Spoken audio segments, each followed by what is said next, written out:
Assalamualaikum warahmatullahi wabarakatuh. Selamat berjumpa kembali di podcast Bapak ke Semarang. Disiarkan dari Jalan Pahlawan nomor 1 Simpang 5 Semarang. Dan alhamdulillah pada malam hari ini telah kedatangan Bapak Dr. Anasum Herman MKes, Kepala Bapakes Cikarang, yang kebetulan hadir di Bapakes Semarang dalam rangka peningkatan kapasitas pegawai Bapakes Cikarang.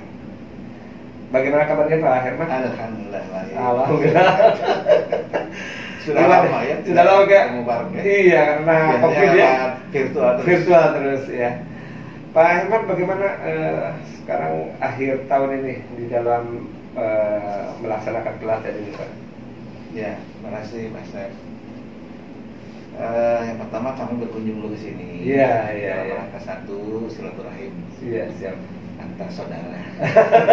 Sama-sama. Antara balai. Balai ya. Balai. Dan insya Allah nanti kita akan tambah satu saudara ya. Satu saudara lagi. Yaitu Bapakes Mataram ya di LTB. Iya. Pak Ali Wardana. Iya.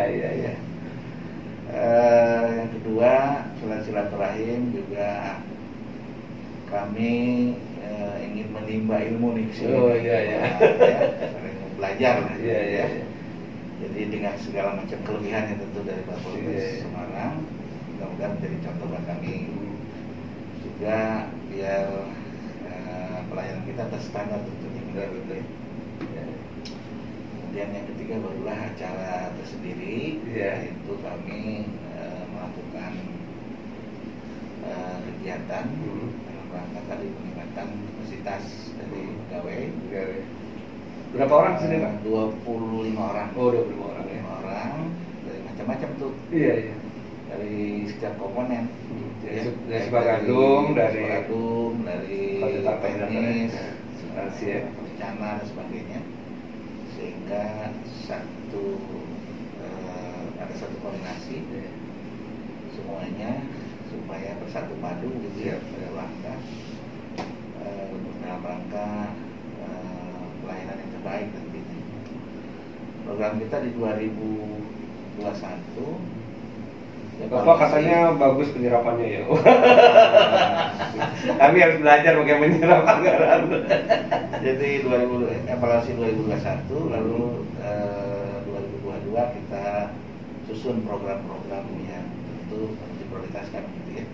Besok ya dirancang ya, dibuat diskusi rencana penarikan dana ya, begini. Termasuk peningkatannya masing-masing seksi, termasuk beda suara kan gitu ya.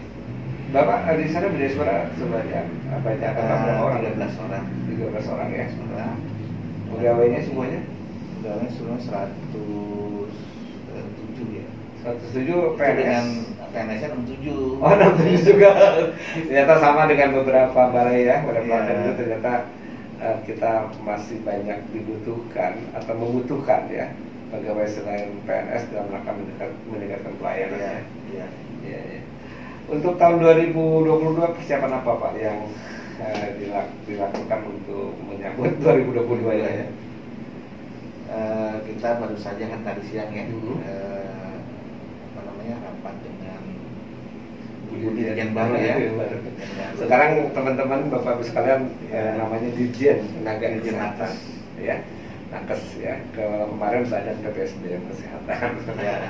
Kita menyambut ya, struktur ya, baru ya. Kemudian beliau menekankan untuk percepatan anggaran program-program prioritas sehingga tidak lagi terjadi di 2021 ya. Supaya lebih bagus lagi, lebih baik itu penyerapannya maupun program-program pelaksanaan yang baik gitu ya. Dan tentu kita mengantisipasi semua balai itu atau semua satker di bawah Dirjen Nakes. Nah itu harus sama-sama nih seiring sejalan. Ibu tadi menekankan dengan kaget kalau dengan kecepatan ya yang dilakukan ya. Kita sudah mulai menyusun, makanya nanti diawali dari kami Bapakes Cikarang. Tadi ada pesan dari Ibu Dirjen bahwasannya teknologi informasi ya itu harus kita tingkatkan juga. Dan kita mengenal transformasi di bidang kesehatan, dan SDM kesehatan adalah salah satu ya. Jadi peran penting dalam transformasi kesehatan. Menurut Pak Herman bagaimana? Ya saya kira bagus sekali nih program ini. Kita tinggal mengantisipasi, mempersiapkan segala sesuatunya supaya betul-betul pelayanan itu bisa lebih baik gitu, berbagai transformasi tadi. Jadi kita sama-sama persiapkanlah, baik itu SDM-nya maupun perangkat-perangkat lainnya yang menunjang. Ke depan itu tenaga fungsional kan diutamakan ya. Untuk tenaga fungsional kesehatan kita sering melatih, tapi katanya ada baru 4 ya modul yang siap ya untuk dilatihkan ya. Ya. Jadi bagaimana nih persiapan kita nih? Nah kita yang pertama sih kita tentu prioritaskan dulu ya. Apa yang menjadi program pemerintah khususnya di Kementerian Kesehatan. Nah, lebih khusus adalah Dirjen Nakes kan itu. Kemudian baru kita lakukan berbagai kebijakan lainnya gitu ya. Dengan arahnya ke jabatan fungsional, tenaga kesehatan ada 30 ya. 30. Nah untuk unggulan di Bapak sekarang apa saja Pak yang ditambahkan dalam rangka peningkatan kompetensi jauh maupun teknis? Ya, sekarang itu unggulannya memang sanitarian ya, kesehatan lingkungan. Kemudian di samping itu ada promosi kesehatan yang masuk, bagian yang tidak terpisahkan dari itu. Juga kesehatan kerja. Karena memang sekarang itu daerah industri ya. Atau orang daerah dolar begitu ya. Bener dolar ya. Sehingga memang banyak manusianya di situ dengan berbagai macam tenaga. Nah, makanya K3 ini perlu nih kesehatan kerjanya. Makanya kita kerjasama dengan Direktorat Kesehatan Kerja dan Olahraga, Direktorat Kesehatan Lingkungan, dan begitu. Dengan juga urusan promosi kesehatan. Promosi kesehatan sudah Direktorat juga sekarang ya. Ya nanti kita nunggu lah apa eselon 2 berikutnya setelah terbentuknya beberapa Direktorat Jenderal yang mungkin ada yang sudah dilantik dan ada yang belum. Kita menunggu apa tugas kita nanti ya ke depan. Nah, kalau tidak salah untuk kesehatan lingkungan dulu ada kedatangan tamu bahkan dari timur katanya. Bagaimana? Oh iya.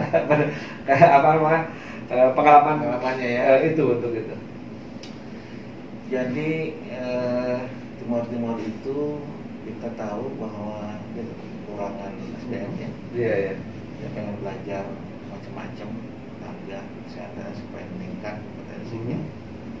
Lalu rupanya ke Cikarang karena lingkungan. Nah itu ya lumayan ya, maksudnya lumayan tuh prosesnya gitu ya, karena kan kalau dia mau bagaimanapun juga dolar kan begitu ya. Sementara kalau namanya itu kan berarti namanya luar negeri juga kan, Timor Leste itu sekarang. Sehingga sekarang harus pakai paspor sehingga prosesnya kalau kita kan udah ujung-ujung datang kayak Cikarang ke Semarang itu langsung aja melalui proses negara kan ya, negaranya, sehingga lumayan agak sulit lah gitu ya. Namun demikian itu tuh kita harus menyampaikan gitu keinginannya. Dan ternyata rupanya direkturnya itu kawan saya waktu di Akademi Perawat gitu, jadi lebih mudah gitu komunikasinya. Masih bisa bahasa Indonesia ya. Terus lebih lancar lah komunikasi. Terus di sana juga mungkin mencairkan keuangannya karena harus ditunjang dengan biaya gitu ya. Itu lebih mudah akhirnya gitu ya, sehingga bisa berjalan baik lah gitu. Nah kita sama ya, balai pelatihan maupun balai besar pelatihan kesehatan itu punya unggulan juga ya. Nah ini bagaimana tadi dengan Direktorat Kesehatan Lingkungan ya. Jadi kita di sana mengembangkan teknologi tepat guna ya. Itu bagus tuh untuk Nusantara sehat ya, bisa diterapkan ya. Apa saja Pak yang sudah dibuat itu? Kalau pada saat-saat HKN ya, dari Kesehatan Nasional langsung tampil tuh sekarang ya, berbagai macam produknya betul. Kita atau buat Tom Super. Ya di Bapakkas Cikarang itu karena unggulannya adalah ada cashlink, promosi kesehatan, kerja, jadi membuat beberapa teknologi tepat guna. Nah, ini bagus untuk ya Nusantara Sehat misalnya menitipkan bagaimana teknologi tepat guna itu. Apa saja Pak teknologi tepat gunanya? Tepat gunanya? Ya itu tadi misalnya Tom Super. Ya untuk kompos. Untuk kompos maksudnya dibuat top sehingga diolah lah begitu ya mulai proses apa namanya fermentasi dan sebagainya sehingga bisa dimanfaatkan oleh masyarakat. Pupuknya bisa digunakan gitu. Kemudian bikin lagi penjernihan air KPT ya, air ada gitu ya, terus pengukuran apa namanya itu udara, kelembaban, cahaya, sebagainya begitu ya. Kalau promosi kesehatan di sana sudah apa saja dikembangkan dalam rangka menunjang pelatihan? Promosi kesehatan kan kita yang pertama kita labnya dulu ya. Ya, labnya sudah ada sekarang ya. Ada disiapkan. Cara bicara, cara menyuruh, cara ini ya. Segala macam lah advokasi, itu menjadi praktek ketika kepada peserta latih atau mahasiswa jurusan Prokes ya. Mahasiswa mana nih yang sudah datang untuk Prokes Pak? Banyak sekali. Banyak ya? Waduh. Dari Poltekkes, dari Stikes, dari macam-macam. Ada juga sih pelatihan yang memang khusus promosi kesehatan, pelatihan ilmu kesehatan. Terus kita juga punya bina desa. Jadi begitu praktek di laboratoriumnya, kemudian kita bawa ke masyarakat ya untuk implementasinya itu. Pak Herman, kita tergabung di dalam Asosiasi Bapakkas Indonesia ya, dan Pak Herman pada waktu pemilihan di Bali itu mendorong untuk mengembangkan bukan hanya Bapakkas saja ya, tapi lembaga pelatihan kesehatan.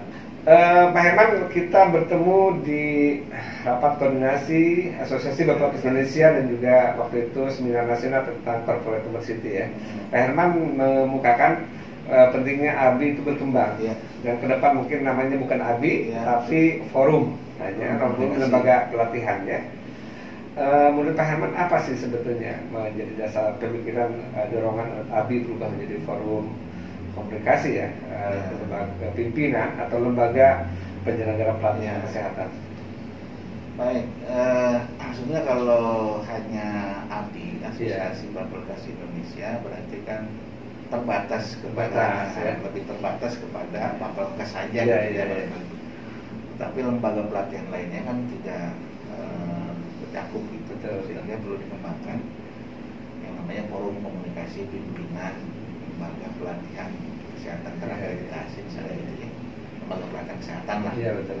Karena banyak hal yang harus dibicarakan di situ yang perlu disepakati, perlu terstandar gitu ya.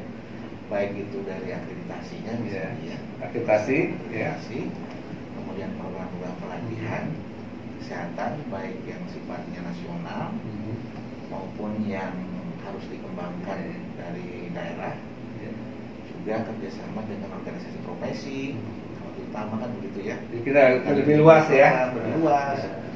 Kita tidak terbatas kepada Bapakkas atau Balai Pelatihan Kesehatan yang sudah ada 23 itu. Lebih dari 25 sekarang kan sudah mulai daerah membentuknya. Tapi lebih banyak mengembangkan lagi karena seluruh Indonesia. Bagi rumah sakit ada diklit dan sebagainya ya, bisa kita itu kan ya. Dinas Kesehatan mungkin punya, Poltekkes mungkin punya, gitu ya. Sehingga kita sama-sama, kita ini kan perpanjangan tangan dari pusat, gitu ya. Karena program pemerintah yang harus semua tenaga kesehatan perlu ditingkatkan kompetensinya sesuai dengan undang-undang, maka kita sambut kan begitu. Nah, itu harus dilatih oleh masing-masing atau lembaga, tapi harus terstandar kan gitu. Yang akreditasi berarti kan begitu ya, baik sehingga programnya menjadi terstandar, baik itu juga fasilitatornya, jadi suaranya, ya gitu, dan semuanya harus Harapan Bapak terhadap pengurus baru ABI gimana? Kebetulan saya sendiri kan ketua umum ya. ditunjuk oleh peserta untuk menjadi ketua umum atau ketua ABI, jadi saya minta juga masukan dari Pak Herman. Itu udah berapa? 1 bulan ada ya? Iya. Ya, saya harapan begini, Pak Ketua. Program Bapak itu dihitung 100 hari dulu kan begitu ya. 100 hari itu pertama Bapak harus punya program dulu nih. Alhamdulillah kemarin kita sudah rapat. Rapat program-programnya apa saja. Lalu kita di Bapelkes nasional yang bertujuh sekarang ya. Tadinya 6 plus 1 Mataram baru jadi 7. Kita harus bersepakat nih nanti 2022 punya program yang memfasilitasi kegiatan. Dari setahun itu misalnya 1 kali, masing kali berarti ada 7 pertemuan tuh memfasilitasi mereka balai-balai lain atau lembaga lain yang pengen ikut bergabung. Yang bergabung syaratnya adalah lembaga terakreditasi ya. Jadi kan mungkin nanti lembaga yang belum terakreditasi kita bisa fasilitasi ya untuk bina ya. Kemudian kita fasilitasi sehingga semuanya bisa sama akhirnya standar. Ada harapan malahan forum yang nanti terbentuk setelah dikembangkan dari ABI punya juga lembaga pelatihan katanya sebagai contoh begitu nanti. Banyak yang pensiunan kita masih muda-muda kan? Kalau yang pensiun itu kesan tua, sekarang tuh muda-muda rasanya ya. Karena kalau dulu sebelum ada Undang-Undang 36 itu pelatihan itu bebas merdeka sendiri kan? Organisasi sendiri dengan segala macam kelebihan kekurangannya, itu lembaga pelatihan lain gitu. Ini yang direncanakan kan. Kalau kita insya Allah kan sudah terjaga gitu dengan standar yang ada, sudah ditentukan sesuai dengan aturan pemerintah. Nah sekarang biar sama nih. Nah kalau diamanatkan di Undang-Undang 36 kan bahwa penyelenggaraan pelatihan harus dilaksanakan oleh lembaga terakreditasi. Nah, sekarang pelatihannya pun terakreditasi. Terima kasih Pak Herman. Ini waktu juga yang membatasi kita. Terima kasih atas kehadirannya dan para pemirsa sekalian. Nanti kita mungkin mengundang lagi kepala balai yang lain untuk podcast. Ini bukan semata-mata hanya bincang-bincang, tetapi sambil menyampaikan informasi-informasi penting terkait pelatihan kesehatan ataupun pelatihan pada umumnya. Terima kasih.